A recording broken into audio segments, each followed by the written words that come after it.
Selamat petang. Boleh dengar suara Lydia tak? Boleh dengan jelas. Boleh ya. Hai doktor. Ya, selamat petang. Okey, peserta semua dah sedia? Dah ready ke? Sudah. Okey, Syadila. Sudah. Alright. Okey, kalau macam tu kita mulakan pembentangan kita pada petang nilai ya. Okey doktor? Ya, sila. Alright. Okay, salam sejahtera, selamat petang dan salam Malaysia Madani kepada tuan-tuan dan puan-puan yang menghadiri sesi pembentangan RES 2023 secara maya bagi kategori Sains Sosial. Saya Lydia Desmond Bangga, moderator bagi sesi pembentangan pada petang ini bagi bilik nombor 2. So moderator bagi pembentangan pada petang inilah. Okay. Sebelum memulakan pembentangan pada petang ini, saya akan berkongsi berkenaan dengan peraturan untuk pembentangan pada petang ini. Bagi masa yang diperuntukkan untuk pembentangan adalah selama 10 minit dan sesi soal jawab adalah 5 minit. Moderator akan menjadi penjaga masa bagi sesi pembentangan. Setiap pembentang harus bersiap sedia dari segi slide pembentangan tersebut. Setiap pembentang harus membuka kamera dan memastikan suara yang jelas semasa sesi pembentangan berlangsung. Baiklah. Doktor dah ready ya? Ya, saya ready. Okay, right. Tanpa melengahkan masa lagi, okay, saya memperkenalkan panel bagi kategori sains sosial ni, Dr. Ling Yileh. Okay, ini adalah panel kita pada petang ini. Right. Selamat petang, Doktor. Ya, selamat petang. Okay, untuk pembentangan pertama, dipersilakan Puan Arfa Safwanah binti Muhammad Anwar Musaad dengan tajuk pembentangan The Factors Influencing Students' Involvement in the Gig Economy Sector. Dipersilakan.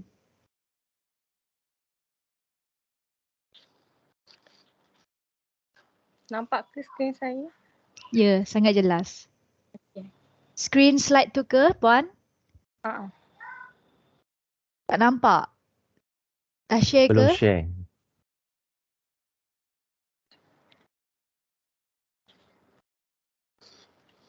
Mungkin Puan boleh share window.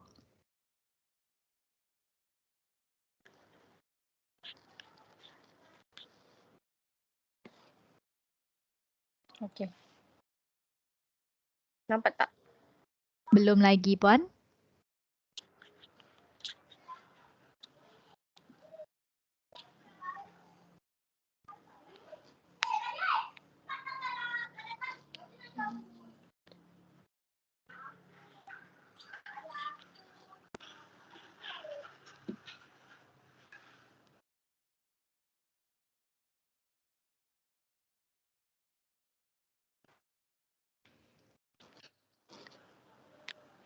Okey dah. Okey, nampak dah. Okey, boleh mulakan? Assalamualaikum, selamat sejahtera kepada moderator dan doktor. Nama saya Arfa Safwanah binti Muhammad Anwar Musaad. Saya dari Politeknik Metro Johor Bahru.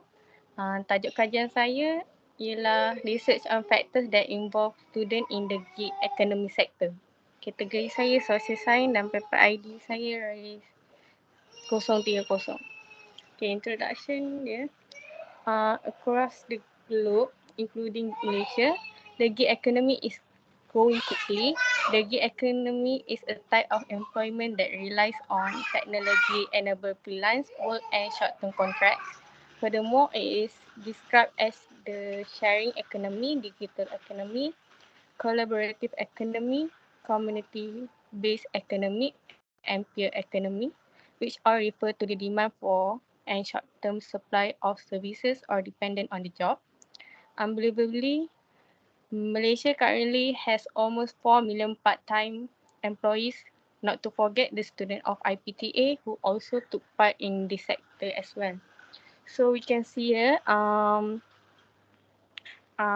we want to do a research on gig economy because the students, most of the employees that involved in gig are the students from IPTA. So gig economy, we can see that gig economy is growing quickly here in Malaysia, and gig economy is a technology that is a technology enabled freelance work, which it based on technology. It is a sharing economy, digital economy, collaborative, which person to person punya involvement. Okay. And then in this research, we are using a questionnaire as our method of research instrument to get the primer data. In questionnaire, the question is provided into two sections, which are background responder for part A and part B, analysis for independent variable. So we collect the primer data, which the primer data which involve this only the students. Okay, and the part A is the background respondents, which we use a demography method, which um which in which we ask like gender, what their gender, what their age, what in gig they involve in which gig jobs. And then okay, next for the problem, number one, that's problem. Many of the student that involved, their problem is that problem. Number two, insufficiency of financial. Number three, insufficiency in daily expenses. Number four, fees problem. Number five, unstable income. Next. And the objective of our research is to identify the factors that encourage students toward the economy, which we want to know what factor that make they encourage towards the gig economy, and then to identify the lifestyle of students entering the field of gig economy jobs, which what excites them, which we want to know how their lifestyle and what cause them involved in the gig economy, how their lifestyle. Okay, and then identify the level of income satisfaction of students who were in the gig economy. We want to know if they satisfy of their income or not. Okay, next. The methodology, the population is we only Polytechnic Metro Johor Bahru student are involved, exclude the WBL student, which only yang which we only take those who in who not doing the WBL lah. And then the sampling process, we use Kelsey and Morgan table, which we have to capai the target. And then the respondents are from the 3 semesters of in the Polytechnic, because we only have like 3 classes, which include DLS. DLS is like logistic punya course, and then entrepreneurship, and the IB Islamic banking student. Okay, and then instrument. The questionnaire has two parts, which is part A, content respondent background, which we use demography punya method, like I said just now, which we only ask them like the gender, what course, what how old are they, and then part B, for the analysis for independent variable, we ask for like 35 questions, which include the Likert scale. Kongsi sangat tidak setuju, sederhana, setuju, and sangat setuju. The Likert scale. Okay. And then analysis and result that we got. The researcher, we found that 100 samples of students in Polytechnic Metro Johor Bahru were selected consisting of 31, which is 31% of males, and 69, which consists 69% of females. And then 52 respondents, which is 52% of semester 3, and then 27, which is 27% for semester 1, and 21, which is 21% for semester 2, and then 36, which is 36% responded are from the IB, and 33, which is 33% represent DLS, and 31 for then cost. In terms of income, total of 45 respondents are 0 to 100 income, and then 200 to 400 in total of 16 respondents, 500 and 800 in total of 15 respondents, and 800 and above are 24 respondents. In terms of occupation, there is 26 respondents for rider, and then 2 respondents for Insta-famous and e-hailing, and then 6 respondents for TikTok famous, while 48 respondents unemployed, and 16 for others, which they don't involve in gig lah, which they include in F&B, convenience store, promoter, dropship, waiter, and admin officer. Next. Okay. In the conclusion, from what the researcher had been researched, the mean of every independent variable lifestyle is the highest, which the lifestyle punya independent variable is the highest rather than financial and experience. And then the mean for the lifestyle is 3.49, the highest than financial and experience. It is because majority of respondents, which the student, want to have a better lifestyle by working in a gig economy. So I want to list like the top 3 why the reason they want the lifestyle is the highest is because they want to ingin hidup berdikari, which they want to be independent. And number 2, they want to fulfill their wants, because student nowadays more focus on trend. If they see people wear this, then they want to wear this. And then the third one, and they want to have a side income in case of emergency, so they already prepared lah. Okay, that's it.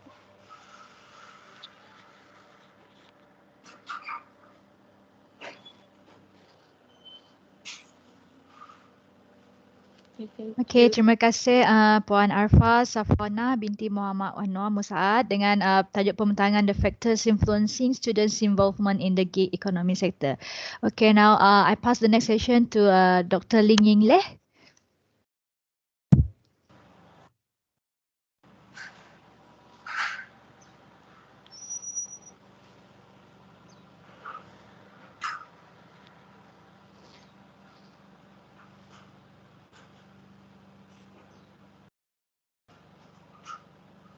Puan Afa boleh dengar Puan Afa?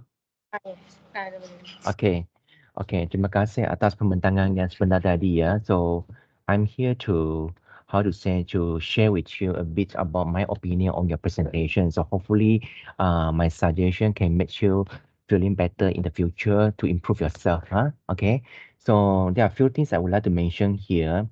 So, the first one, um, I would like to correct one mindset on all of the presenters in social science field. A lot of the lecturers in polytechnic and college community, you all think that to present the paper in social sciences, how to say, actually not easy. Not easy to present a paper in social sciences. You need to have a lot of planning, and then you need to have a lot of arrangement of the ideas to be present exactly in, especially in these kinds of official conference. Okay, so Puan Afa, pertama sekali kan saya nak kongsi sikit tentang introduction yang Puan Afa lakukan. Introduction itu kan bagi saya kan dia sepatutnya introduction itu adalah bahagian yang paling penting. Okay, sebab dia adalah bahagian pertama yang mendekati audience, mendekati panel. So, seboleh-bolehnya introduction itu jangan terlalu nampak messy. Messy maksudnya di sini terlalu banyak bercampur aduk dengan pelbagai idea. Sebab tadi saya nampak dalam introduction satu slide puan kan, saya terfikir-fikir, adakah itu satu introduction or that is the abstract sebenarnya? Ataupun seolah-olah macam Puan Afa letak ada juga questionnaire, method, research background, everything in one slide. So that is what you call introduction. So for me, that is quite messy. Okay, so that is the first thing. And then the second thing I think is a very, very strong, how to say, very strong mistake. Your problem statement. Okay, saya bukan salahkan puan jangan marah saya puan. Okay, tapi saya cuba membantu So problem statements kan, okay, whatever social sciences research to convince the readers, to convince the audience that there is a need to conduct the research, right? Normally we want to see from your problem statement. Your problem statements, you must come up with the evidence. You must have the evidence to convince me. Kalau saya tak, maksudnya puan kena cari bukti. Kenapa kajian ini perlu dilakukan? Bukti ini boleh berbentuk statistik. Bukti ini boleh berbentuk idea, opinion, pendapat, scholar. Okay, so dia tidak boleh semata-mata satu perasaan ingin melakukan kajian oleh pihak pengkaji sendiri. Itu tidak boleh diterima. Okay, dalam kajian sains sosial kan, kita nak everything what you say must based on the evidence. You must show us the proof, statistic especially. And then, saya tadi tak nampak literature review kan, memang tak ada literature review kan, betul tak? Puan Afa, kenapa? Kenapa tak ada bentangkan literature review?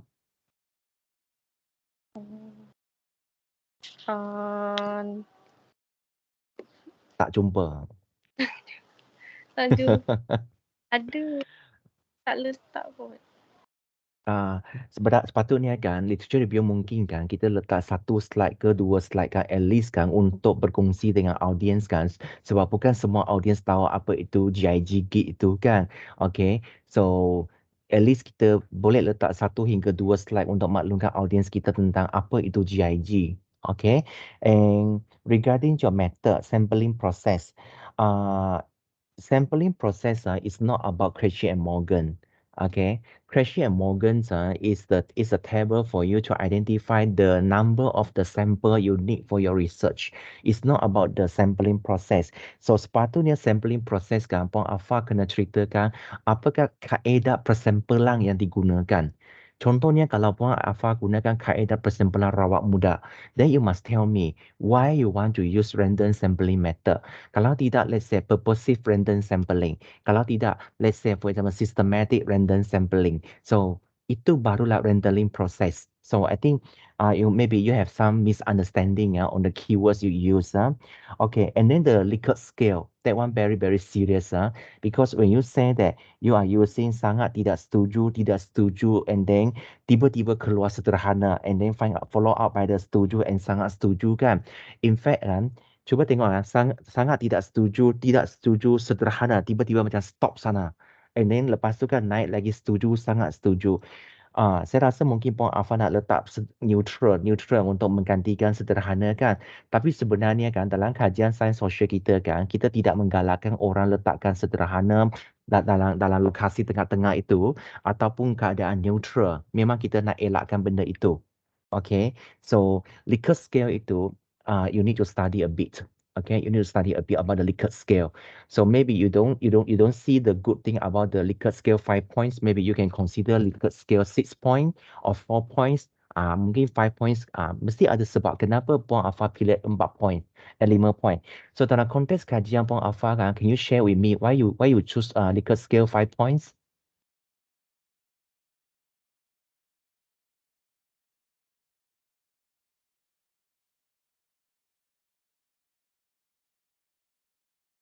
Ya, Puan Afar?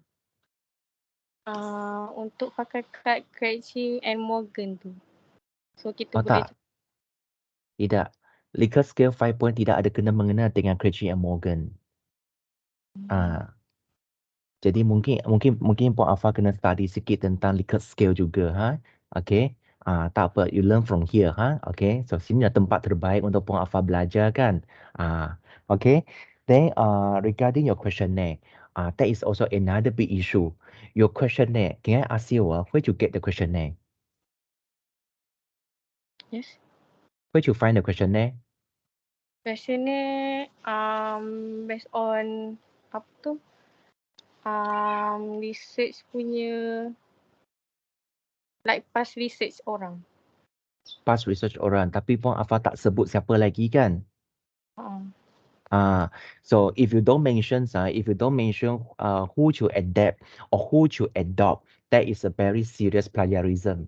Okay, so that's why your paper can be considered as plagiarism now. Because why? Mananya Puan Afar telah mencuri instrumen orang lain. So Puan Afar tak beri kredit kepada pengkaji-pengkaji lepas yang telah develop questionnaire itu kan. Jadi Puan Afar kena ingat, lain kali kan bila kita ambil questionnaire dari orang kan, kita kena sebut nama mereka. Dan dua istilah paling penting, sama ada Puan Afar nak adapt or adopt. Adapt maknanya Puan Afar telah membuat pengubahsuaian ke atas item. Adopt, Puan Afar ambil exactly sama sahaja daripada orang. So kena mention benda itu. Kalau tidak, kita seolah-olah menganggap kita telah mencuri. Okay, so that is something very serious issue. And last but not least kan, is about your conclusion. So sebenarnya kan, tadi saya harapkan saya boleh dengar dua perkara daripada conclusion anda. So yang pertama, so what is the implication? Your implication in your conclusion. Tapi saya tak dengar. And then also, do you have any suggestion for the future researcher who want to do the research like this? Kalau saya bagi Puan Afar peluang sekarang kan, apakah cadangan yang Puan Afar nak beri kepada pengkaji masa akan datang kalau mereka nak buat kajian GIG lagi?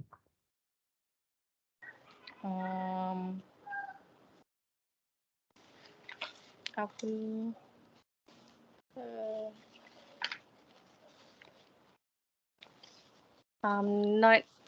Kalau macam my punya ni, fokus on rider je. Kalau padahal kan banyak lagi dia punya scope macam Airbnb, Uber. So focus on that juga. Okay, so you suggestion to luaskan scope itulah, ha? Okay, so anyway kan Puan Afar secara keseluruhan kan saya rasa Puan Afar telah mengambil inisiatif yang baik untuk mencuba kali ini. So how to say kan, I think still have a lot of things that you need to learn in the future. So Puan Afar masih muda lagi, banyak benda boleh belajar lagi. Okay, so that's all from me. Thank you moderator. Thank you, Dr. Okay, terima kasih Doktor. Terima kasih Puan Arfa. Saya pula jadi nervous Doktor. Rasa macam saya pula yang present. Okey, baiklah kita teruskan dengan pembentang yang seterusnya, Encik Muhammad Nazri bin Muhammad Akbar dengan tajuk pembentangan penggunaan Microsoft Teams sebagai alternatif untuk memudahkan proses penilaian berterusan PB pelajar. Okey, dipersilakan. Okey, dengar ke suara? Dengar Cik, dengar. Dengar, okey, sekejap ya.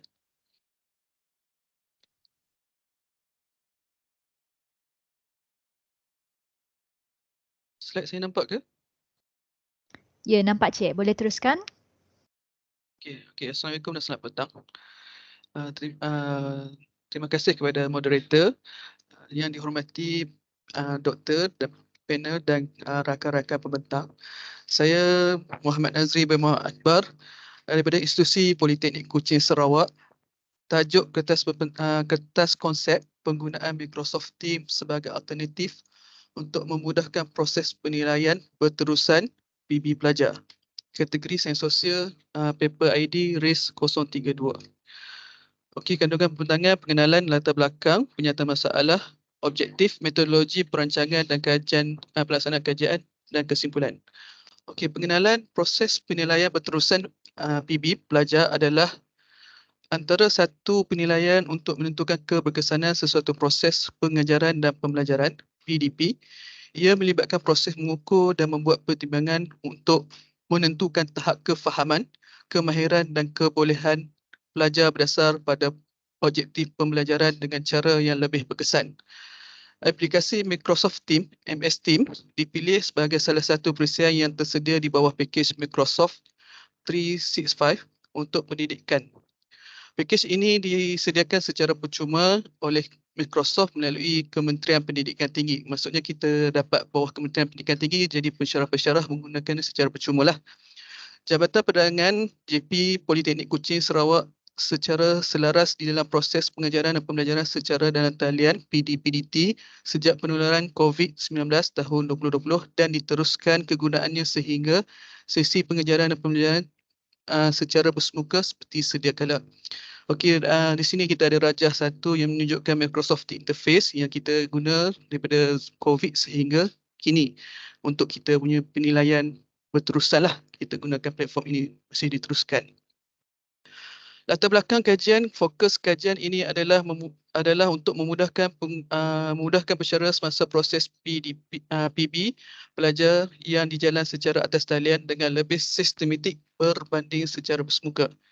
Isu dan masalah yang dihadapi oleh pensyarah semasa proses menilai PB pelajar diselesaikan dengan menggunakan alternatif aplikasi MS Teams yang lebih mesra pengguna. Pensyarah didedahkan dengan aplikasi kelas maya dan tugasan yang diintegrasi dalam MS Teams untuk mengakses PB pelajar secara dalam talian. Sehubungan ini, MS Teams adalah perisian yang dibina bagi membantu kerja-kerja secara hybrid, iaitu secara atas talian ataupun secara bersemuka. Antara kelebihan menggunakan MS Teams ialah dapat menambah baik kaedah berkomunikasi antara rakan-rakan pensyarah, pelajar-pelajar malah dengan ketua program dan ketua jabatan dengan cara yang lebih kemas dan teratur. Malah fail-fail yang disimpan juga dapat diakses dan diaudit dari mana-mana tempat. Dan bila-bila masalah, bila datang audit, kita boleh akses terus. Okey, penyataan masalah, sebahagian besar masalah yang dihadapi oleh pensyarah adalah kelewatan pelajar menghantar tugasan seperti masa yang diminta, berlaku kesukaran akses tugasan pelajar yang dihantar secara fizikal dan ia juga kerap berlaku kepada sesetengah pensyarah iaitu keciciran kertas tugasan oleh pelajar. Manakala masalah yang dihadapi oleh pelajar ialah pelajar selalu merungut kos yang terlalu tinggi untuk percetakan dan ia menjadi makin mahal sekiranya tugasan penuh dengan gambar dan rajah yang berwarna. Okey, objektif daripada kertas konsep ini, MS Teams sebagai aplikasi atas talian yang menjimat masa pensyarah untuk mengakses setiap fail tugasan PB. Objektif yang kedua, keberkesanan menggunakan MS Teams dapat mengurangkan masalah keciciran penghantaran tugasan oleh pelajar secara fizikal dan menjimatkan kos pelajar. Metodologi perisian yang digunakan Microsoft Teams adalah satu perisian yang terdapat dalam Microsoft 365 yang mana ia bukan sahaja dapat digunakan sebagai medium PDP ataupun pembelajaran dan pengajaran secara dalam talian, tetapi ia juga dapat digunakan sebagai medium perhubungan antara sesama staf dan pensyarah di dalam institusi. Perisian ini dapat digunakan di komputer, telefon bimbit ataupun telefon smartphone ataupun telefon pintar dan juga tablet. Peserta kajian terdiri daripada 46 orang pensyarah, 2 orang ketua program dan 1 ketua Jabatan Perdagangan Politeknik Kuching. Perancangan dan pelaksanaan tindakan. Kajian ini dijalankan secara kajian tindakan dengan menggunakan model kajian tindakan Lewin.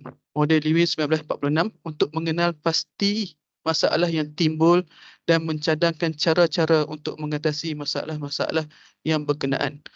Menurut Lewin 1946, kajian tindakan memperlihatkan suatu kitaran langkah-langkah a sprinkle of step.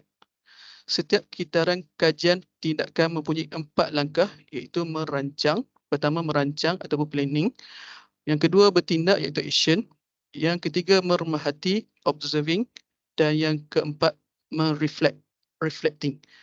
Kitaran ini akan berterusan ke kitaran seterusnya. Model kajian tindakan Lewin ini ditunjuk dalam rajah 2 lah. Jadi kita merancang, lepas tu kita bertindak, kita memerhati dan kita mereflect. Dan berterusanlah.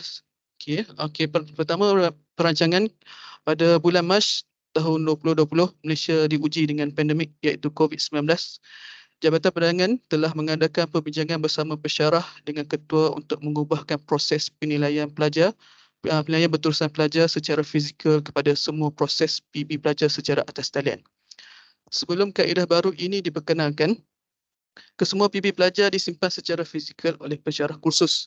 Keadaan ini membawa kepada penggunaan ruang yang banyak di ruang kerja penyeras kursus dan ia mewujudkan suasana yang tidak kondusif. Berdasarkan perbincangan tersebut, maka telah diputuskan bagi pemilihan Presiden MS Team sebagai medium utama bagi tujuan menyelesaikan masalah ini. Ini perancangan kita. Lepas tu datang step yang kedua, tindakan pada bulan Julai 2020 sehingga PDP kembali secara bersemuka. Seperti sedia kala, mana masih ada beberapa bengkel pelaksanaan PDP secara atas talian telah dilaksanakan di peringkat Jabatan Perdagangan. Di dalam bengkel berkenaan, pesyarah telah diberi taklimat kaedah mewujudkan kelas maya ataupun create team serta wujudkan tugas assignment dalam proses PB pelajar secara atas talian melalui Microsoft Teams dari masa ke semasa. Okey, perhatian kita ada 3 perkara kat sini kita perhati. Yang pertama, fail PB pelajar dan pesyarah penyeras kursus. Yang kedua, proses sembakan PB pelajar oleh ketua program. Yang ketiga, proses pengauditan fail proses PB pelajar mengikut subjek. Kalau kita tengok rajah 3 tu gambar keseluruhan lah ciri-ciri wujudkan tugas assignment. Okey. Perhatian A yang pertama tadi, fail PB pelajar dan pensyarah penyeras kursus telah wujud kelas maya dan tugasan pelajar, ia akan disimpan di dalam fail PB pelajar di MS Team mengikut tugasan yang diberi. Antara satu ciri keistimewaan dalam MS Team ia yang di mana semua pesyarah yang mengajar subjek yang sama walaupun kelas yang berbeza dapat mengakses fail tersebut dengan keizinan pemilik kelas tersebut. Sekiranya menggunakan kaedah yang sebelum ini iaitu secara fizikal ataupun bersemuka, ia terlalu terhad untuk diakses dan mengambil masa yang lama serta kurang sistematik. Kerana hanya pensyarah tersebut sahaja yang faham dan tahu bagaimana untuk mengaksesnya. Manakala folder untuk penyeras kursus dengan pensyarah akan disusun mengikut susunan senarai tugas pelajar yang telah dinyatakan di dalam silibus sesuatu subjek ataupun kursus.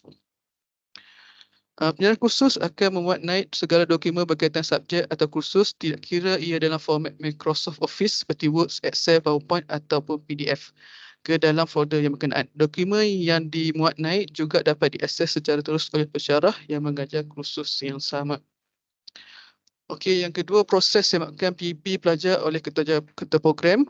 Ketua program ataupun ketua jabatan bertanggungjawab menyemak, mengesah dan melulus jika perlu terhadap dokumen-dokumen yang telah dimuat naik oleh penyeras kursus. Okay, jika perlu ni untuk ketua jabatan, ketua program dia memang semak lah sebelumnya. Melalui fail di dalam Microsoft Teams, ketua program dan ketua jabatan boleh mengakses dokumen-dokumen yang terkandung di dalam setiap kelas maya di mana-mana dan bila-bila masa sahaja dengan syarat mempunyai capaian internet. Sebarang maklum balas jika ada berkenaan dokumen yang tidak menepati piawaian dapat dimaklumkan terus oleh ketua jabatan ataupun ketua program dengan pantas. Kaedah yang sebelum ini memerlukan masa yang terlalu lama untuk ketua program ataupun ketua jabatan menyemak dan makin bertambah lambat sekiranya ada dokumen yang perlu dibaiki kerana tidak menepati piawaian atau perkara yang perlu segera untuk memberi maklum balas. Okey, pemerhatian yang terakhir iaitu proses pengauditan fail proses PB pelajar mengikut subjek. Fail proses PB pelajar juga boleh diaudit pada bila-bila masa tanpa perlu keberadaan penyerasan kursus pada hari audit dijalankan. Sekiranya penyerasan kursus tiada pada hari audit dijalankan, juru-audit masih dapat menyelesaikan audit melalui akses dari ketua program dan ketua jabatan.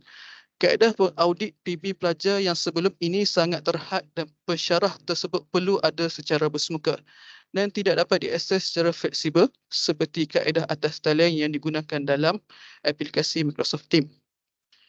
Okey, untuk bahagian refleksi yang terakhir dalam kitaran yang oleh model Lewin tu 1946, yang terakhir adalah refleksi. Okey, rajah menunjukkan paparan tugasan penterusan PB pelajar yang telah dibuat naik oleh para pensyarah. Jadi sebelah ni kita nampaklah fail-fail pelajar dengan fail-fail kursus. Daripada sebakan yang dijalankan terdapat beberapa fail yang tidak dikemas kini. Ini menunjukkan pensyarah ada pilihan sama ada ia kekal menggunakan Microsoft Teams sebagai proses PB pelajar atas talian ataupun secara fizikal. Oleh itu, daripada pelaksanaan proses PB pelajar secara hybrid dapat memberi alternatif kepada pensyarah serta pelajar.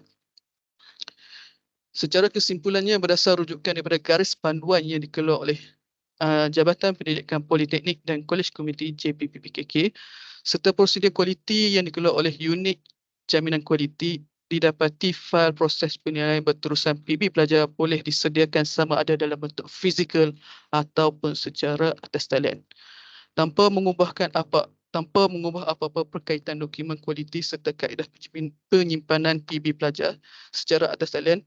Justru kaedah ini adalah sangat bersesuaian dalam kita menghadapi era revolusi industri 4.0 dalam mengoptimumkan penggunaan komputer dan internet. Okey, itu sahaja untuk kesimpulannya. Dan ini ahli kumpulan saya, iaitu penulis kedua Florence, penulis ketiga Cik Kaswadi. Puan Florence dengan Cik Kaswadi. Terima kasih. Okey, baiklah. Terima kasih Encik Muhammad Nazri bin Muhammad Akbar di atas pembentangan sebentar tadi. Okey, seterusnya kita dengarkan refleksi dan respon daripada doktor. Silakan doktor. Okay, selamat petang Cik Nazri. Selamat petang, Doktor. Dia jiran saya tu. Okey, Cik Nazri, tadi kan di peringkat awal sekali kan bila saya dengar tentang latar belakang kajian, pernyataan masalah kajian, saya dah jangkakan itu mesti satu kajian tindakan. Jadi ekspektasi saya semakin tinggi apabila saya tahu itu satu kajian tindakan. Jadi overall saya rasa you are on the right track. Tetapi ada sedikit cadangan penambahbaikan untuk menjadikan kajian tindakan ini kan dia something yang lebih menarik lagi. Okay, so pertama sekali kan mungkin saya cadangkan Cik Nazri mungkin pada bahagian pendahuluan tu letakkan sekali juga refleksi pengalaman yang lepas. Okay, jangan letakkan yang tidak berapa sesuai kalau letakkan pernyataan masalah kajian di situ. Mungkin kan boleh letakkan refleksi tentang pengalaman pensyarah yang lepas dalam menguruskan hal-hal begini. Jadi itu lebih menarik perhatian orang. There is something unique and different kan. Sebab Cik Nazri mula dengan refleksi. Okay. Dan yang kedua kan, saya perasan Cik Nazri, literature review pun tidak ada kan, literature review. Okay. Jadi ramai orang fikir kajian tindakan tidak perlu literature review, but actually that is something not right. Okay, I don't say very wrong, just not right. Okay, sebenarnya kalau let's say tajuk yang dibentangkan, kalau Cik Nazri boleh jumpa literature review kan, kita boleh masukkan literature review itu, dia akan menjadi lebih menarik penulisan itu. Okay, itu cadangan saya yang kedua. Yang ketiga kan, yang saya nampak tadi objektif itu. Objektif itu dalam kajian tindakan, normally kita akan cadangkan kepada penulis-penulis mulakan dengan objektif secara umum, kemudian follow by the specific objective. Objektif yang lebih spesifik. Secara umum dulu, kemudian baru spesifik. Dalam penulisan ini, Cik Nazri, boleh saya tahu secara spesifik berapa objektif yang dikemukakan? Ada berapa objektif? Dua Doktor. Dengar ke? Dua, ha? Dua Ya. ke? So, Ya, dua dua. itu objektif umum ke objektif spesifik? Umumnya kita memudahkan proses PB tu. Spesifiknya kita kepada pensyarah dengan pelajar lah. Lebih sistematik. Segi pensyarah lebih sistematik dan penjimatan ruang kerja tu dapat dikurangkan. Dan segi pelajar kita dapat fokus kepada ni lah, kos dia. Kos untuk Okay. dia So, cetak-cetak. kalau dua objektif kan, quite nice lah. Ha? So, kajian tindakan jangan ada banyak objektif. Ha? Kita dua objektif sudah nice. Ha? Alright. And then kan, saya rasa bila saya tahu itu kajian tindakan, mungkin ada satu bahagian yang saya tunggu-tunggu tapi tak muncul, iaitu your target group. Okay. Target group itu kan sepatutnya kena ceritakan rasional kenapa kumpulan itu dipilih. Sebab saya rasa tadi saya dengar yang Cik Nazri kata melibatkan 30 orang pensyarat, betul tak? Ya, betul. Pensyarah, ya. Jadi 30 orang pensyarat itu kan, jadi sebenarnya kajian tindakan kita tak perlukan seramai ini. Mungkin kalau Cik Nazri kan, kalau nak tengok adakah kaedah itu sesuai diaplikasikan dalam kajian tindakan ini, mungkin sebab dalam JP saya nampak macam dia punya lokasi segi 4 kan. Jadi mungkin kita boleh fokus salah satu corner itu. Jadi kita ambil 4 hingga 5 orang pensyarat untuk kita bandingkan dengan satu corner pensyarat lain yang tidak mengamalkan kaedah ini. Lagi cantik nanti. Okay, dan ini satu lagi. And then the last part yang saya ingin tekankan adalah memandangkan kitaran Luwing itu ada 4 fasa. Setiap fasa yang dilaksanakan itu kan sepatutnya Cik Nazri perlu masukkan refleksi. Okey, masukkan refleksi. Sebab bila refleksi dimasukkan dalam setiap fasa dalam kitaran Luwing itu kan, barulah Cik Nazri akan nampak adakah fasa ini berkesan ataupun tidak. Ataupun selepas keempat fasa ini start daripada perancangan sampai kepada yang last sekali kan. Kalau Cik Nazri perhatikan, kalau keempat refleksi itu semua macam berbentuk kurang memuaskan ataupun berbentuk negatif, mungkin jadi ada keperluannya untuk masuk fasa kitaran kali kedua. Jadi saya rasa itu satu kekurangan di situ. Refleksi perlu dimasukkan. Okay. So overall saya rasa quite nice, and then saya rasa kalau Cik Nazri, harap Cik Nazri boleh ambil pertimbangan atas cadangan yang saya kemukakan tadi. Okay, terima kasih. Okay. Terima kasih Terima kasih, Dr. Ling Tak. dengan Encik Muhammad Nazri. Okay, seterusnya kita akan beralih kepada pembentang yang seterusnya iaitu Encik Muhammad Safirul bin Muhammad Zin dengan tajuk pembentangan satu tinjauan pelaksanaan sistem penasihatan akademik SPARK di kalangan pelajar College Community Grade sesi 1 2022-2023. Dipersilakan.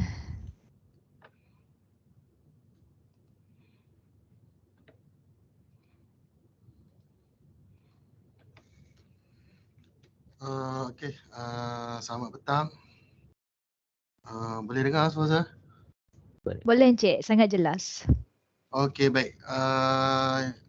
Okey, selamat petang dan juga Assalamualaikum kepada semua rakan-rakan pembentang yang dihormati doktor dan juga puan moderator. Okey, saya Muhammad Safirul bin Mazin daripada College Community Greek dengan tajuk kajian yang akan saya bentangkan hari ini iaitu satu tinjauan pelaksanaan sistem penasihatan akademik SPARK dalam kalangan pelajar College Community Greek sesi 1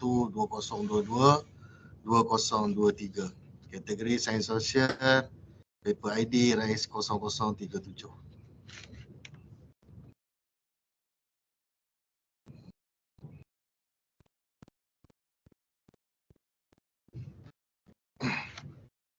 Okey, untuk pengenalan, sistem penasihatan akademik SPARK ni telah mula diperkenalkan pada tahun 2004, bermulanya di Politeknik sebagai saluran perhubungan antara pelajar dan penasihat akademik.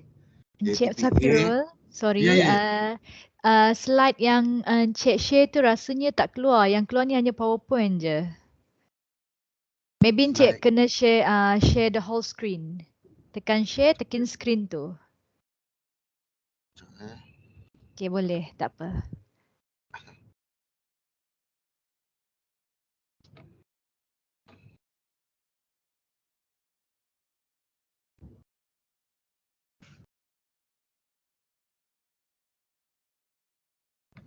Okay, ada. Cuba Encik tekan slide present yang ada macam curtain tu dekat bawah tu. Maaf. Tak apa, tak apa. Share Share, tekan screen. entire screen. Entire screen. Okay.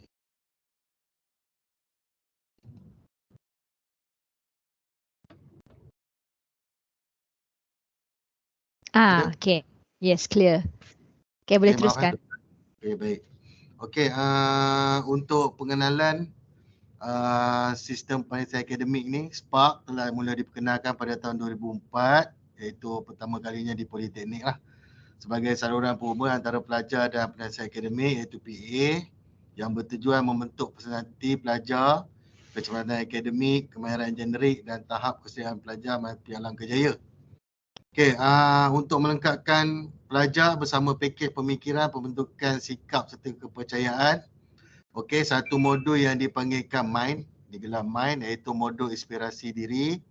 Dan modul ini sebagai landasan untuk mengukuhkan jati diri pelajar dari semester 1 hingga semester 6 apabila mereka masih dalam pekerjaan nantilah. Okey, pensyarah-pensyarah yang dilantik sebagai PA dijadikan penyelia kepada pelajar di sepanjang pengajian yang akan membantu pelajar-pelajar dan juga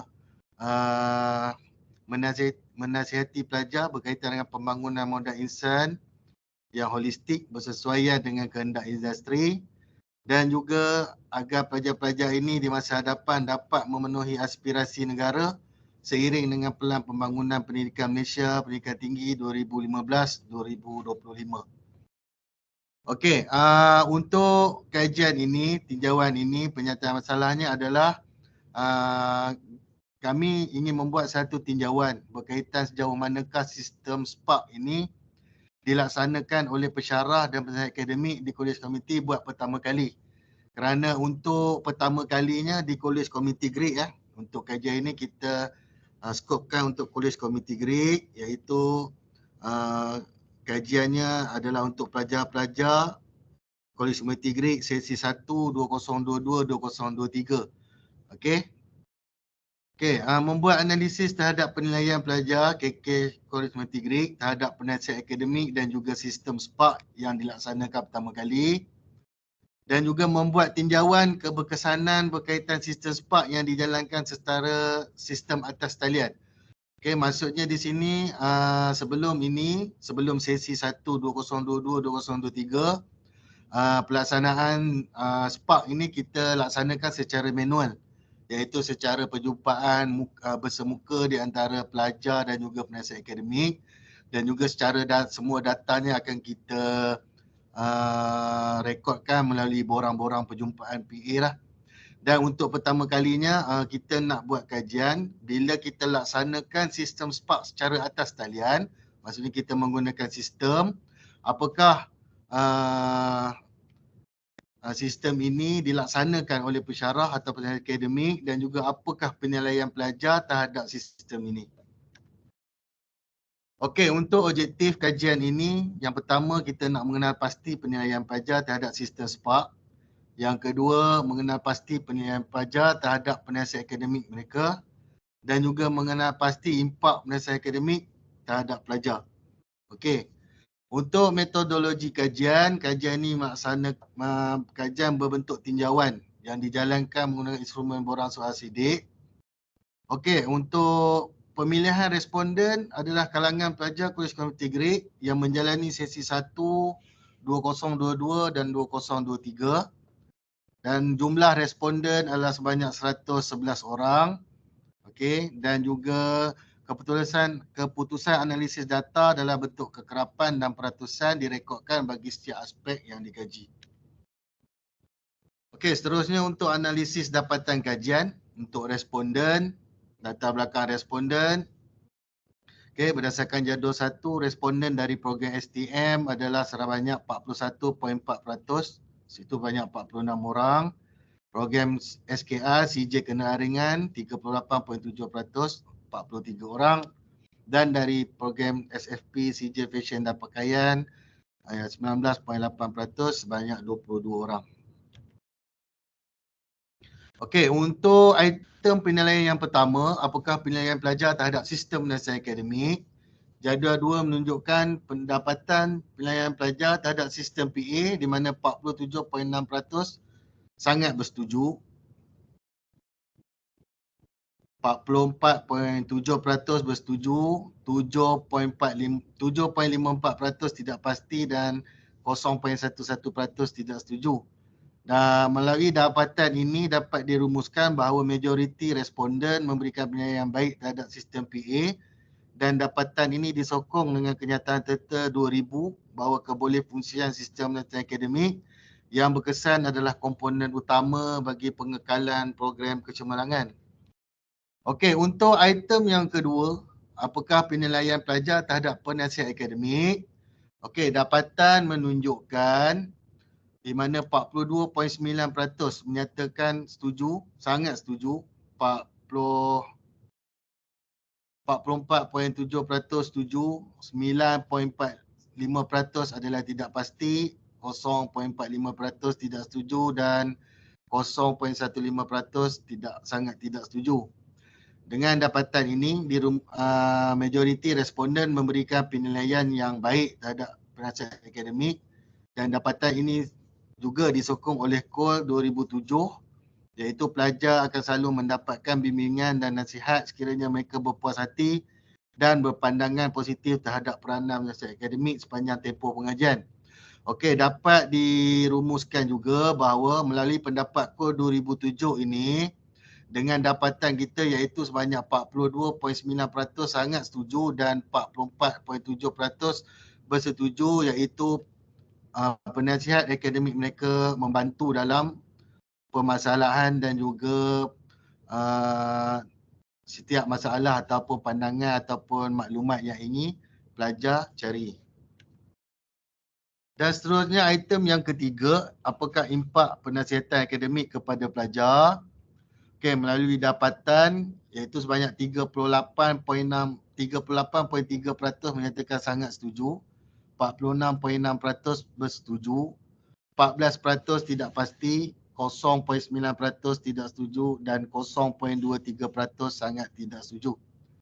Okey, melalui penilaian ini kita dapat rumuskan bahawa penilaian yang agak baik diberikan kepada penasihatan akademik, impak, di mana dapatan ini disokong dengan pendapat Hazel dan Parrott 2002 iaitu kumpulan terbaik untuk membantu pelajar membuat keputusan berkaitan akademik adalah akademik, penasihat akademik. Keberkesanan proses penasihat akademik akan mempengaruhi keputusan kejayaan dan aspirasi pendidikan seorang pelajar. Di sini dapat dilihat bahawa penasihatan akademik memberikan impak yang besar kepada pelajar untuk penentuan hala tuju masa depan responden. Okey, jadi untuk kesimpulannya dapat dirumuskan berdasarkan analisis data yang telah diperolehi, dapat dilihat daripada hasil kajian menunjukkan majoriti responden membuat penilaian yang positif bahawa SPARK ataupun sistem SPARK membantu mereka dari pelbagai aspek, terutama membangunkan kemahiran, membina matlamat diri, meningkatkan motivasi, meningkatkan kemahiran komunikasi, akademik dan lain-lain. Dan juga dapat dirumuskan secara keseluruhan bahawa pelaksanaan sistem SPARK terhadap pelajar Kolej Komuniti Greek sendiri telah memberikan impak yang baik kepada pembangunan diri dan kejayaan pelajar melalui analisis dapatan kajian yang telah dijalankan bagi menyokong kajian ini. Dan juga melalui kajian ini, pelajar-pelajar yang dikaji ini sebenarnya telah pun berada di industri dan skala data yang kita perolehi adalah menunjukkan apa yang telah mereka lalui di industri dan bagaimana mereka mengaitkanlah apa yang mereka dapat melalui sistem Spark dengan apa yang telah mereka lalui di industri lah sekarang. Saya rasa untuk pemenangan saya untuk setakat ini saja dan terima kasih lah. Okay. Itu saja. Baiklah, terima kasih Encik Muhammad Safirul bin Muhammad Zin di atas pembentangan sebentar tadi. Baik, Dr. Ling. Okay. Okay.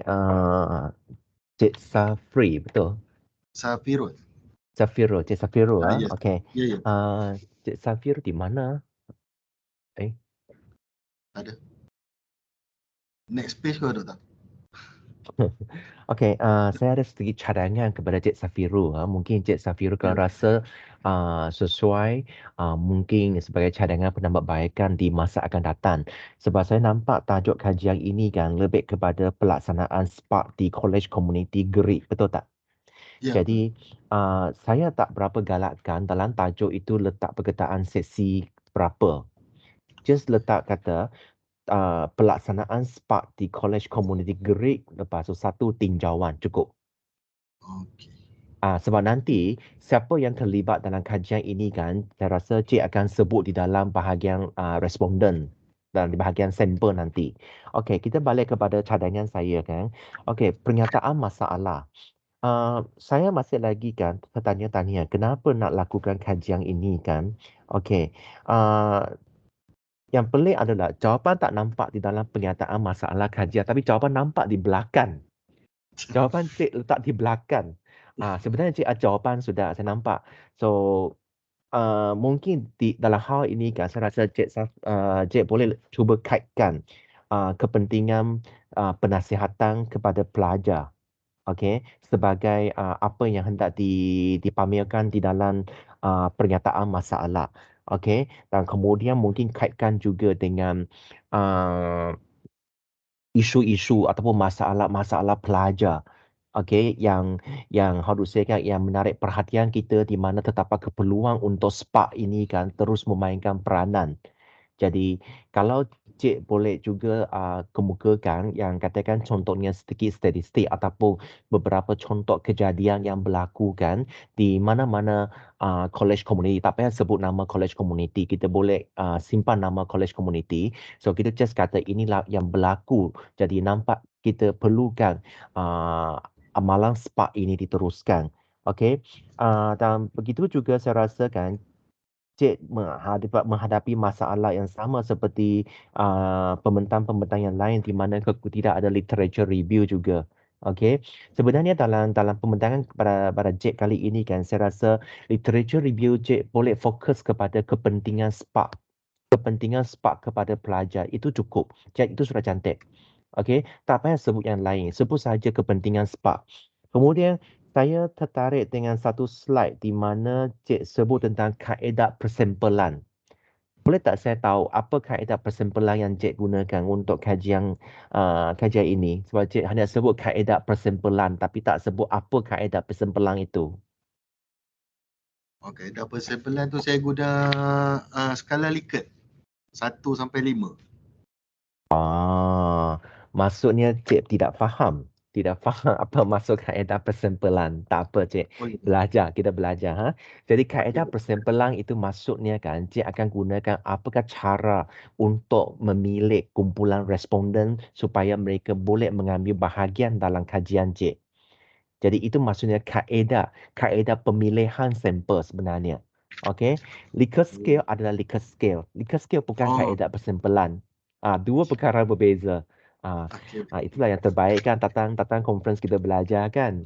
Baik. Jadi satu lagi kan yang Likert scale tu macam siapa pembentang pertama kan Puan Afa saya rasa.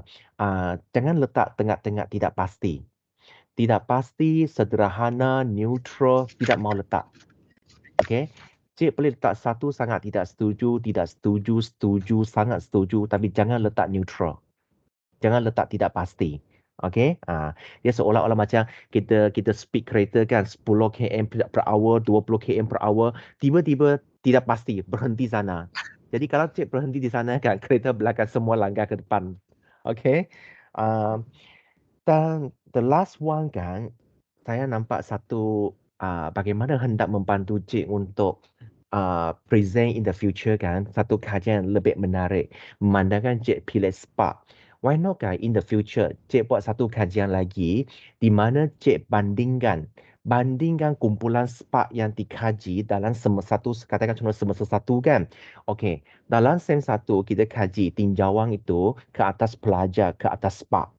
Kemudian kumpulan yang sama bila mereka move on ke semester kedua, kaji kumpulan yang sama juga. Jadi cik buat perbandingan dalam semester pertama bila dia masuk semester kedua, adakah terdapat perbezaan pandangan pelajar terhadap sistem SPARK di College Community Grade? Itu lebih menarik. Okey. Daripada satu hala, kita buat dua hala macam itu. Okay? So saya harap, saya percaya, saya sangat-sangat percaya kalau cik kan boleh cuba kajian ini in the future kan, akan how to say, memang akan menghasilkan satu penulisan yang sangat-sangat menarik. Saya menunggu. Okey, baik. Okay, terima kasih. Okey, terima kasih Doktor. Sama. Okay, baiklah. Terima kasih Dr. Ling. Okay, seterusnya kita teruskannya doktor ke nak rehat doktor? Tak apa, silakan. Teruskan. Okey, boleh teruskan Okey, baiklah.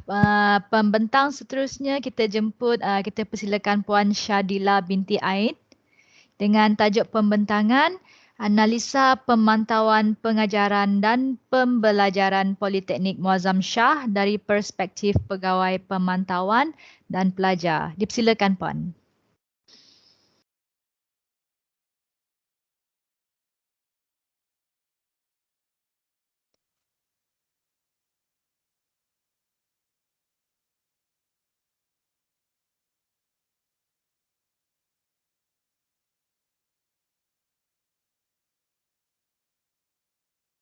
Slide saya? Ya, sangat jelas Puan. Okey.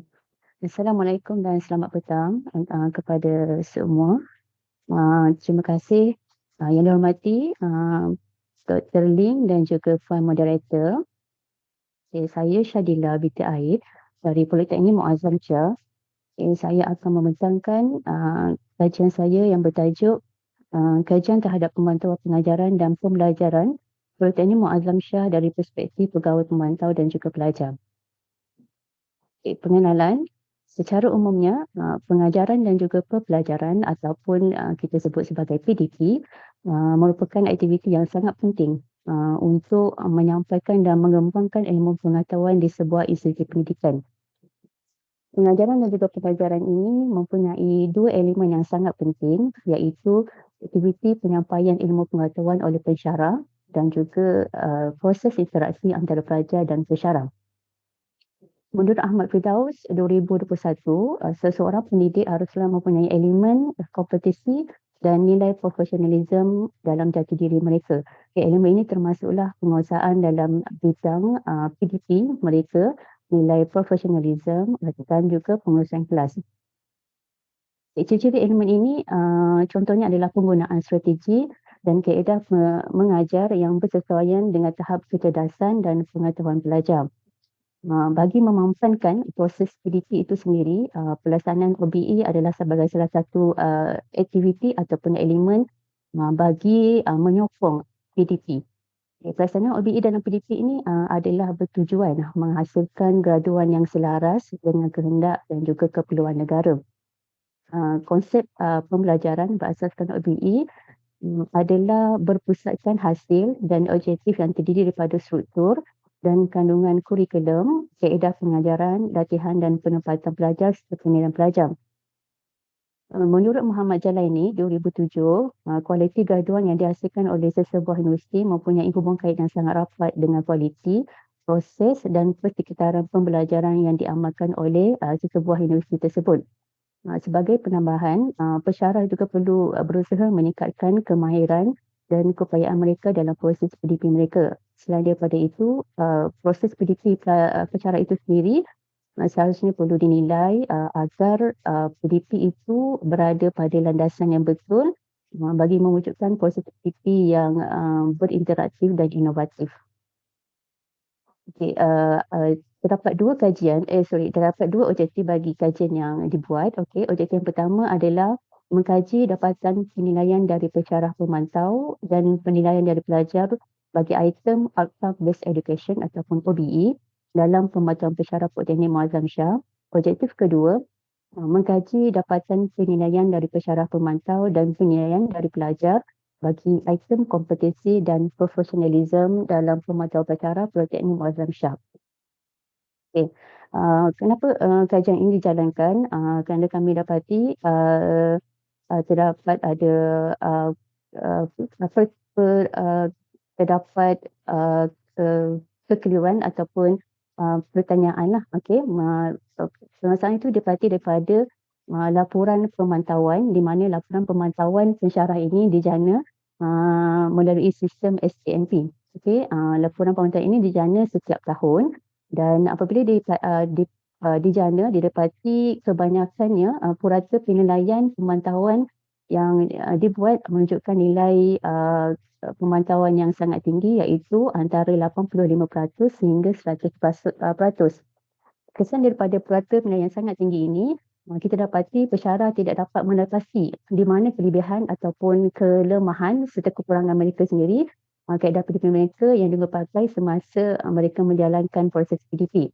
Kesan daripada purata penilaian yang sangat tinggi ini, kita melihat pensyarah akan berasa sangat selesa dan mereka yakin mereka tidak perlu buat penambahbaikan terhadap kaedah PDP mereka, malah menjadikan pensyarah tidak tahu di mana kekurangan mereka di mata seorang pelajar. Ini selari dengan dapatan kajian daripada Hamdan Said dan juga Muhammad Ali 2019 yang menyatakan perbincangan serta penggunaan mendorong guru membuat penilaian sendiri bagi membuat penambahkan pengajaran ataupun pelajaran ataupun PDP itu sendiri. Okey, justru itu daripada permasalahan ini, kajian ini jalankan untuk melihat sekiranya terdapat perbandingan antara hasil dari penilaian pelajar dan penilaian dari pensyarah pemantau. Okey, metodologi kajian, seperti yang saya maklumkan dari mulai penyataan masalah tadi. Okey, data-data itu kami ambil dan peroleh daripada sistem IPDP. Okey, data tersebut kami pecahkan kepada dua item, iaitu outcome based education OBE dan juga kompetensi dan profesionalism pensyarah Politeknik Muazzam Shah. Kajian ini terdiri daripada dua bahagian responden. Yang pertama, pensyarah, di mana terdiri daripada 36 pensyarah. 36 orang pensyarah ini diambil dari Jabatan Matematik, Sains dan Komputer dan juga Jabatan Kejuruteraan Mekanikal. Kenapa pensyarah daripada kedua jabatan ini diambil? Kerana pensyarah bagi kedua jabatan ini mengajar pelajar yang sama. Dan responden yang kedua adalah pelajar, jadi daripada 509 orang pelajar dari kejuruteraan mekanikal. Bagi pelajar, pemantauan yang diambil daripada pelajar terdapat 9 item. Kami telah klasifikasikan kepada dua domain, iaitu outcome based education dan juga tahap kompetensi dan juga profesionalism pensyarah. Manakala bagi pemantauan pensyarah terdapat 5 domain. Jadi kita sortkan kepada dua domain sahaja. Kenapa kita sortkan kepada dua domain sahaja? Supaya item yang kita nilai bagi pemantauan pensyarah adalah sama dengan item yang dinilai bagi pelajar. Kajian ini seterusnya kajian ini dianalisis menggunakan sistem SPSS versi 20. So ini adalah domain yang telah diringkaskan dan diklasifikasikan seperti jadual yang tertera. Di antara penilaian pemantauan PDP pensyarah dan juga penilaian pemantauan PDP pelajar. Dua-dua itu saya salah type. So ini adalah analisis dan juga keputusan. Bagi data pelaksanaan OBE dalam PDP bagi pemantauan pensyarah, item penilaian formatif menunjukkan min yang sangat rendah, iaitu sebanyak 4.50. Manakala data pelaksanaan OBE dalam PDP bagi pemantauan pelajar, item pensyarah melaksanakan aktiviti yang boleh menarik minat pelajar menunjukkan min yang sangat rendah iaitu 3.75. Daripada analisis ini, pengkaji merumuskan dan juga memberi cadangan pensyarah perlu menambah baiklah penilaian formatif seperti mengadakan perbincangan dan perbahasan, permainan kuis dan lain aktiviti yang berkaitan untuk mengenal pasti tahap pemahaman pelajar terhadap PP yang disampaikan. Selain daripada itu, pelaksanaan OBE dalam PDP merupakan komponen yang sangat ditekankan bagi menarik perhatian pelajar ketika di dalam kelas. Ini adalah analisa atau analisis yang telah dibuat bagi pelaksanaan OBE dalam PDP, dan seterusnya ini adalah analisis dan keputusan yang telah dibuat bagi item kompetensi dan profesionalisme pensyarah. Di mana kompetensi dan profesionalisme pensyarah bagi pemantauan pensyarah, item nilai-nilai profesionalisme menunjukkan min yang sangat rendah iaitu sebanyak 4.86, yang manakala data kompetensi dan profesionalisme pensyarah bagi pemantauan pelajar, item pensyarah menepati masa menunjukkan min yang sangat rendah iaitu 3.80. Jadi daripada sini dapat dirumuskan, daripada analisa ini dapat disimpulkan bagi memastikan keberkesanan PDP yang baik, kekerapan bertanyakan soalan kepada pelajar dan melaksanakan aktiviti yang menarik semasa proses PDP merupakan satu keperluan untuk menentukan sama ada penyampaian pensyarah dapat diterima dengan baik ataupun tidak. Selain daripada itu, dapat dirumuskan bagi analisa yang kedua ini, pensyarah disarankan untuk sentiasa menepati masa PDP yang telah dijadualkan agar penyampaian PDP dapat disampaikan dengan sempurna, di samping melambangkan kredibiliti dan juga etika seseorang pensyarah. Sebagai kesimpulannya, daripada kajian yang dijalankan, wujud dan juga terdapat perbezaan markah penilaian dari pandangan pensyarah pemantau dan pelajar bagi item-item yang telah dinilai tadi. Analisa menunjukkan juga min penilaian dari pelajar lebih rendah berbanding min dari pensyarah pemantau.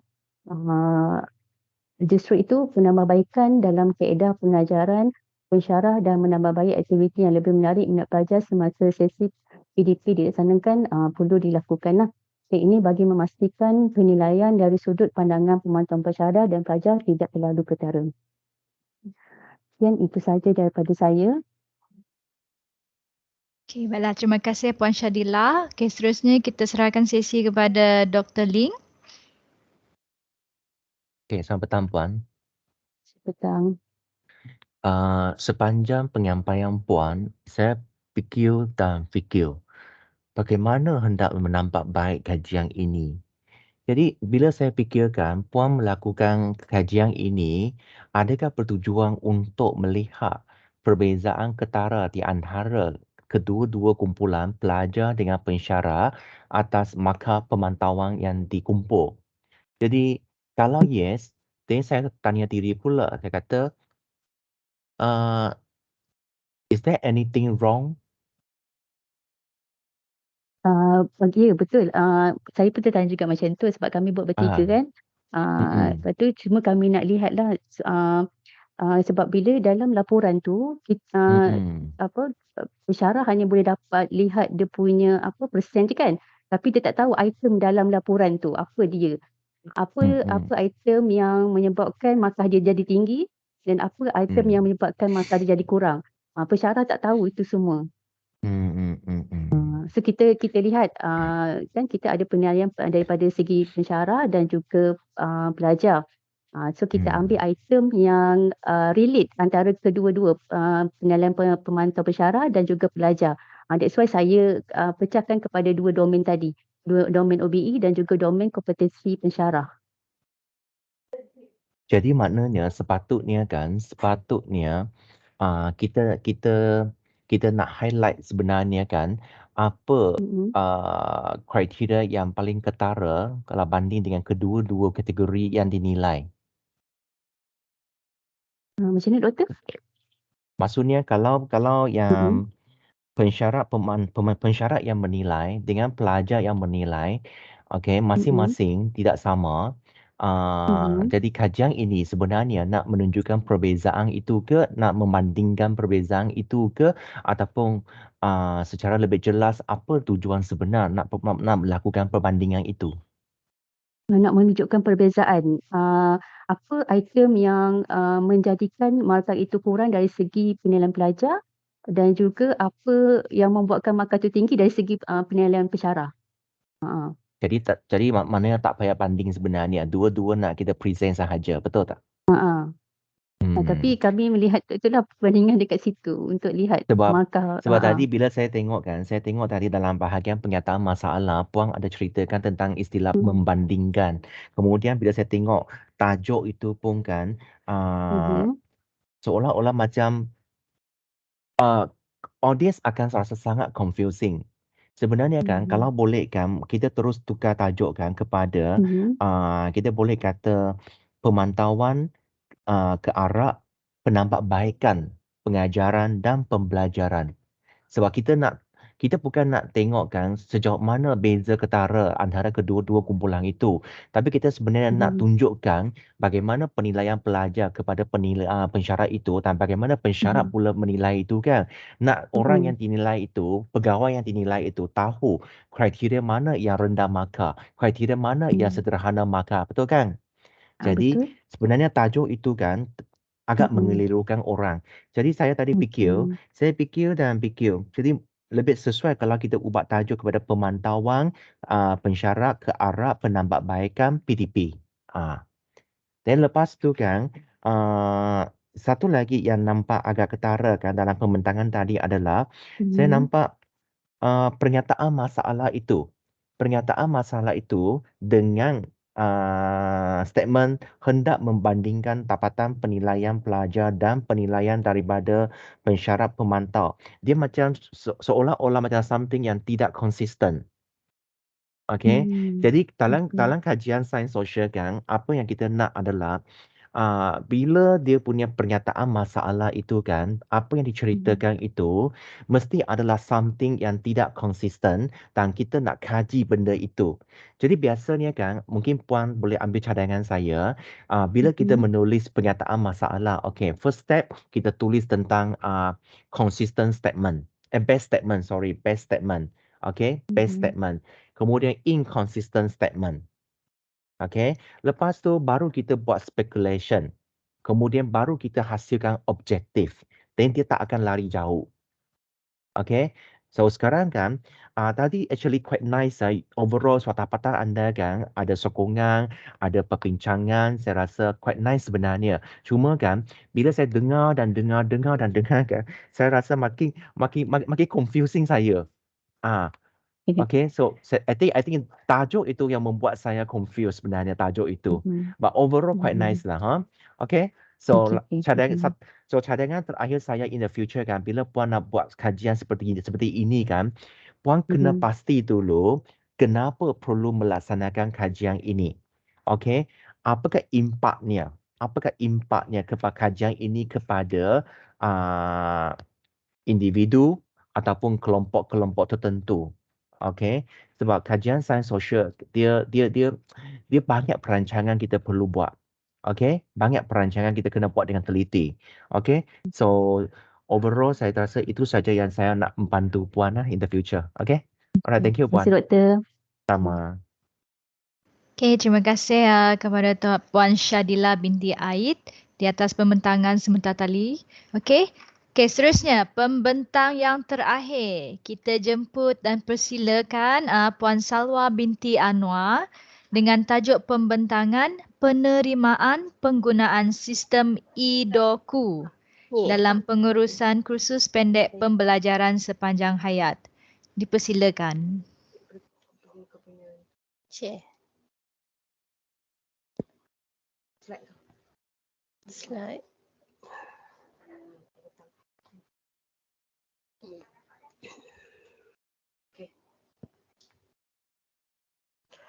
Okay, selamat petang.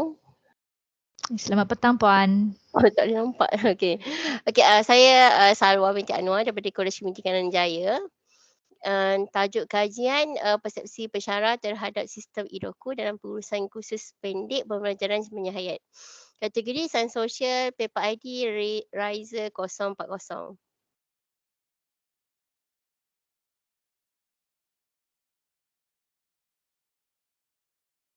Okey, untuk pengenalan kita sentuh tentang kamus KPI, Jabatan Pendidikan Politeknik dan Komuniti, tentang teras ketujuh berkaitan dengan PSH, pembelajaran sepanjang hayat, dengan penyataan memperkukuh PSH dengan objektif melahirkan komuniti berkemahiran.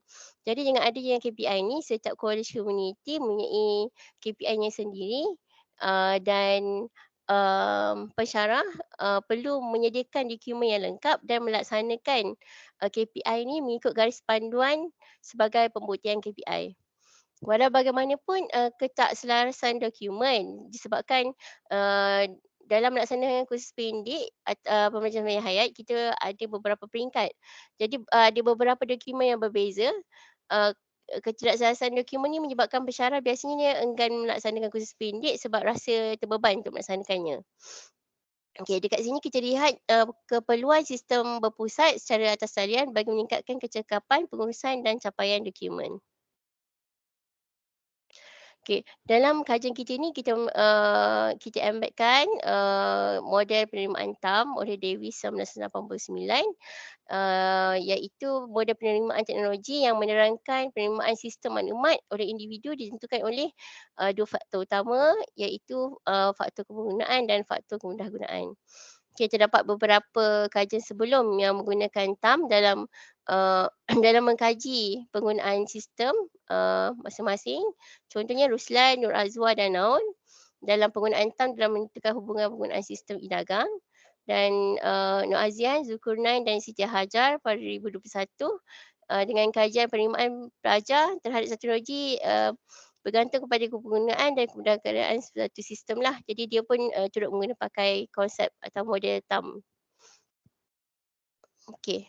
Jadi untuk penyataan masalah kita, sebenarnya pensyarah tidak jelas dengan garis panduan yang dikeluarkan, terutamanya bagi pensyarah barulah dalam melaksanakan pembelajaran semenjak hayat. Jadi kesilapan dokumen dan laporan yang tidak mengikut format masih berlaku.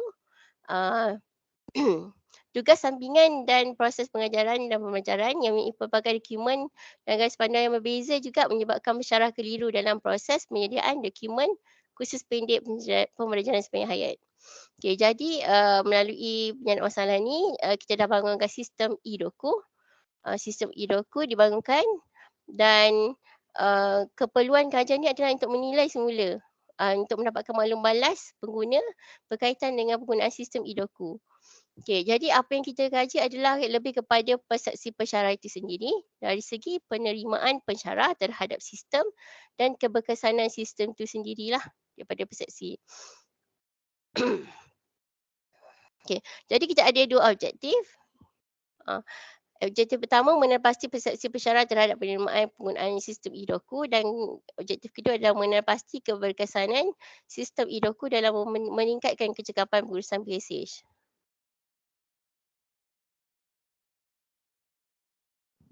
Okey, metodologi kajian kita ni lebih kepada tinjauan. Reka bentuk kita adalah lebih kepada kuantitatif melalui edaran soal sidik, dan kita menggunakan skala 5 Likert dalam soal sidik kita. Dan responden kita adalah memang sampel purposive lah. Pensyarah kita sendiri, pensyarah Koalisi Pendidikan Jaya sebagai pengguna sistem. Okey, dan kita ada soal sidik yang dibahagikan pada 3 bahagian. Bahagian pertama kita ada bahagian demografi, kedua untuk menilai penerimaan pensyarah terhadap sistem, dan ketiga mendapatkan persepsi pensyarah terhadap keberkesanan penggunaan sistem dari segi sebelum dan selepas. Okey, dan penilaian kita adalah analisis deskriptif untuk menilai min penerimaan pensyarah, dan kita menggunakan analisis inferensi ujian pangkat bertanda Wilcoxon untuk menilai keberkesanan penggunaan sistem.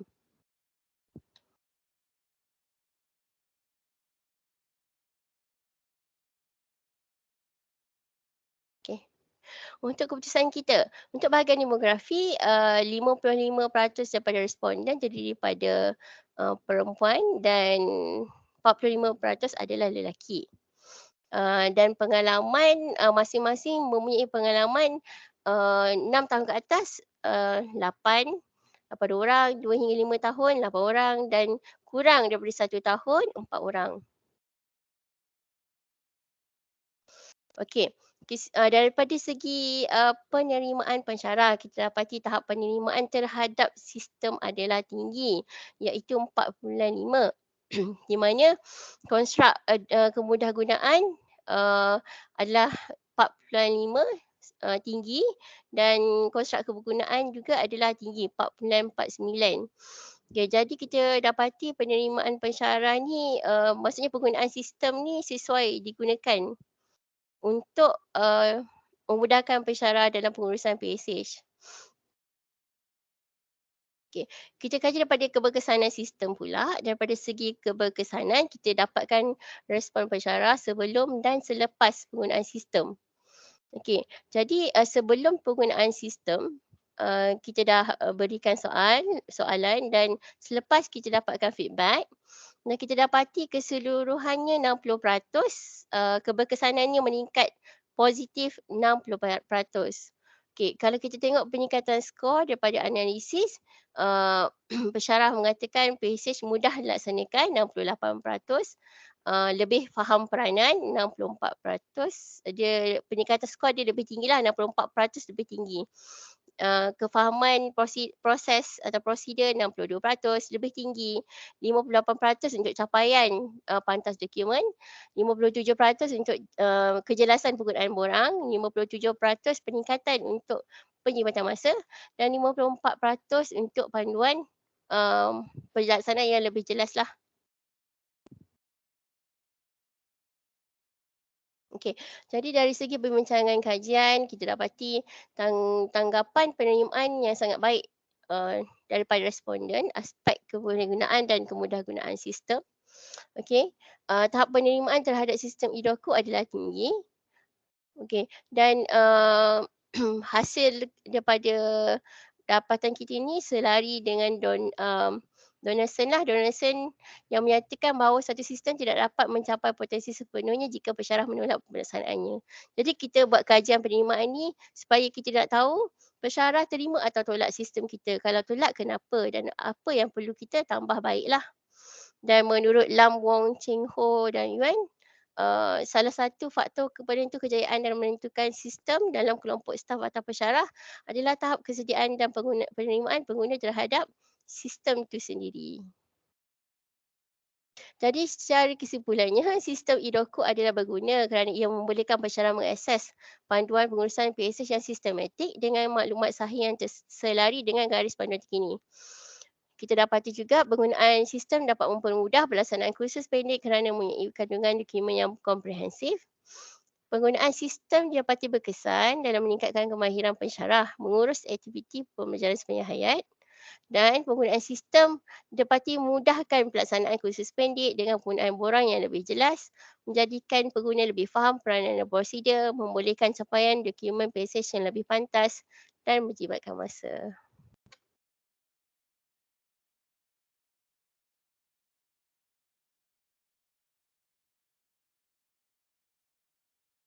Okey, baiklah. Terima kasih kepada Puan Salwa binti Anwar di atas pembentangan sebentar tadi. Baik, Dr. Ling. Okey, selamat petang Puan. Puan Selamat Salwa. petang. Ya, Puan Salwa. Jadi pertama sekali kan saya ingin komen tentang tajuk tadi. Di mana Puan? Mana Puan? Tak nampak saya. Ingat Puan sudah lari. Ada kan? Okey. Okay. Pertama sekali kan tajuk pemilihan tajuk ini kan pemilihan tajuk tak ada masalah, tapi istilah itu something is wrong. Dan saya ambil peluang ini kan untuk harapkan semua pembentang ambil perhatian tentang perkara ini. Seboleh-bolehnya kan kita elakkan dua perkataan ini, persepsi pensyarah. persepsi pelajar, persepsi pensyarah. Tajuk yang ada berkaitan persepsi-persepsi ini kan sudah ketinggalan zaman. Okay, so kita Okey. perlu elakkan, Puan. Kalau Puan boleh elakkan ini kan, sepatutnya saya rasa impak dia kita boleh nampak tinggi sikit. Okay, Okey, itu okey. pertama. Itu pertama. Yang kedua, mungkin saya nak tanya pandangan Puan. Kenapa Puan pilih gunakan analisis Wilcoxon? Wilcoxon sebab kami dapatilah dapatan dia punya hasil daripada tu dia tak normal. Bila tak normal kita gunakan analisis inferensi Wilcoxon lah. Kita tak gunakan Pearson. Atau actually kita tak guna yang comparison yang normal tu, kita guna yang tak normal lah. Maksudnya kalau tak normal kita guna Wilcoxon, lepas tu tidak gunakan Pearson. Bukan. Adakah? Pearson untuk hubungan saya silap. Yang lagi satu comparative tu. Kita tak pakai yang tu, kita pakai yang tak normal punya. T-test tu. T-test betul. So maksudnya dah keliru sebab masa kita buat kajian ni kita macam confused juga nak buat sama ada kita nak uji hubungan ataupun kita nak uji perbandingan. Lepas tu okeylah kita buat perbandingan dulu. Dan tajuk tu Tapi bila kita sebenarnya sampai pembentangan kan, bila sampai ke pembentangan kan, saya rasa Puan kena maklumkan kepada audiens kan, apakah sebabnya kita memilih Wilcoxon. Oh, okey. Itu penting. Sebab kalau let's say Tata tidak normal kan, Tata tak normal, nothing wrong. Puan jangan risau. Itu Betul. tak ada masalah. Tapi kita kena maklumkan kepada peserta kita bahawa kajian ini kan disebabkan oleh normaliti Tata yang tidak normal, maka kita gunakan Wilcoxon analysis test tu. Itu penting. Betul. Okay? Dan the last one is kan, saya tertarik dengan bilangan sampel yang digunakan. Jumlah sampel agak kurang kan? Ya, memang sebab pensyarah di sini hanya 20 orang. Jadi kita gunakan memang purpose sampel tu untuk semua user. Semua user kita memang 20 pensyarah lah. Jadi kita memang limit. Dalam hal ini kan, saya cadangkan kalau let's say kurang daripada 20 macam ini kan, mungkin Puan tidak perlu ambil semua. Puan mungkin ambil sebahagian. Lepas tu kan Puan tukarkan reka bentuk kajian ini kepada kajian tindakan yang menggunakan Mismod method. Maknanya cara pelaksanaan kajian itu kita gunakan kita gunakan kajian tindakan, tetapi data nanti kita present menggunakan Mismod method di mana kita melibatkan kuanti dan kuali. Lebih meyakinkan orang. Sebab kalau responden kata dia tak berapa setuju dengan penerimaan idoku ini kan, dan pada masa yang sama kita ada data Wilcoxon untuk support kan, lebih baik lagi. Oh, okey. Okey, Puan. Okey, terima kasih. Tapi itu memang cadangan kita akan datang sebenarnya untuk kualitatif tu. Okey, thank you Doktor. Okay. Welcome. Thank you Puan Lydia. Okey, sama. Baiklah. Dengan berakhirnya pembentangan daripada Puan Salwa sebentar tadi, jadi berakhirlah pembentangan kita pada petang ini. Terima kasih yang berusaha Dr. Ling Ying Le dan juga para pembentang. Ya. Okey, sebelum kita mengakhiri sesi kita pada petang ni, mohon para peserta untuk menghidupkan kamera masing-masing sebab kita kena ambil bukti. Kita bergambar pada petang ni. Sekejap, ya.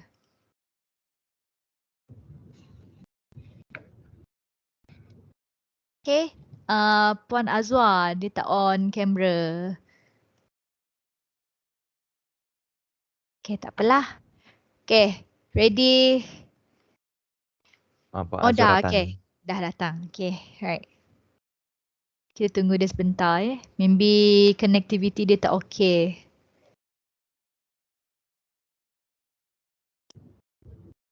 Okay, senyum. 1, 2, 3. Okay, sekejap. Simpan dulu.